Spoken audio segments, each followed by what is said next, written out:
Ever pondered over how to implement efficient logging in .NET Core? Well, hang tight because we're about to delve into this crucial aspect of application development. Logging, when done efficiently, enables you to monitor your app's behavior, diagnose issues, and understand its performance. But it's a delicate balance between capturing just enough detail and avoiding an overload of data that can clog the system.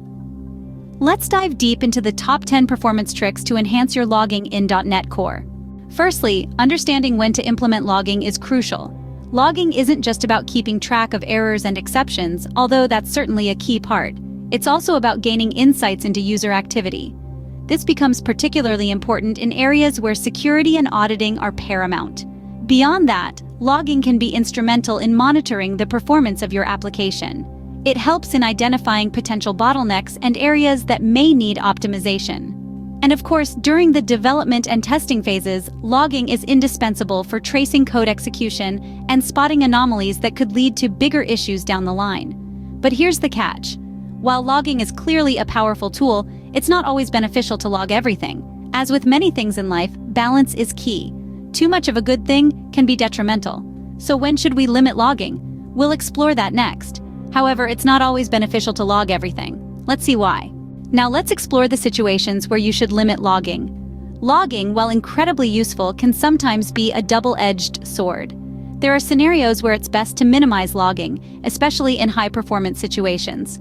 When your code is executing tasks that demand optimal performance, logging might slow things down. In such cases, it's best to be strategic and only log the most crucial information. Another scenario where you should tread carefully is when dealing with sensitive information. Logging user data, such as passwords or personal details, can lead to serious security risks. So it's best to avoid logging such details to ensure compliance with security standards and protect your users' data.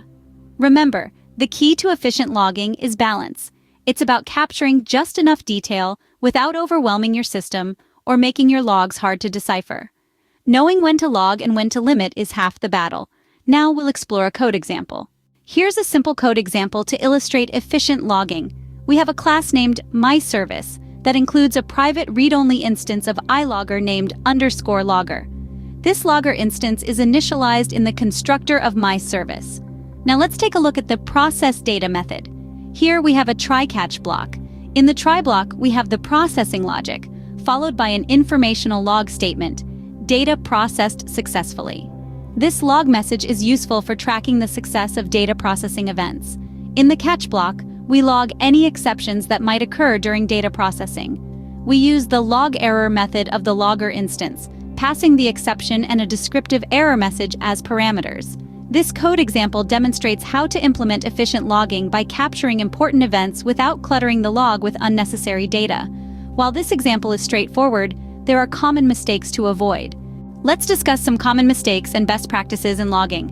We all know logging is vital, but sometimes we get carried away. Overlogging is a common pitfall.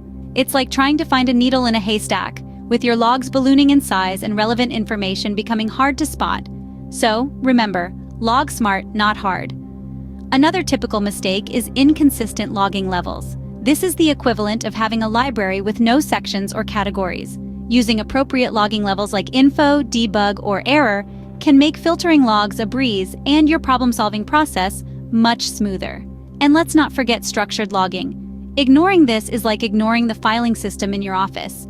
It can make the automated analysis and querying of your log data more difficult. Now, onto the best practices. First up, structured logging. It's like having a well-organized filing cabinet.